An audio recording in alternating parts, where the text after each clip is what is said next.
Serious అవ్వడం okay, but దాంట్లో కూడా చాలా ఉన్నాయన్న పాయింట్స్. నాకేమనిపించిందంటే అందులో వ్యాలిడ్ పాయింట్స్ ఉన్నాయి, ఇంకొన్ని అనవసరమైన పాయింట్స్ని ఇంకా ఎక్కువ నొక్కి చెప్పారేమో అనే ఫీలింగ్ ఉంది నాకు.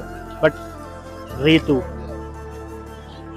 వేరే లెవెల్ అన్నట్ల అమ్మాయి, ప్రతి ఒక్కడికి ఇలాంటి అమ్మాయి దొరికితే వాళ్ళ లైఫ్ బాగుంటుంది అనే ఫీలింగ్ అయితే అనిపించింది నిజంగా. ఎందుకు అనే రీజన్ ఏంటంటే పవన్ వల్ల ఎక్కువ సఫర్ అయింది తనే, బట్ పవన్ సఫర్ అవుతున్నప్పుడు మాత్రం పక్కనే ఉంది చూసారా, అక్కడ నచ్చేసింది తను.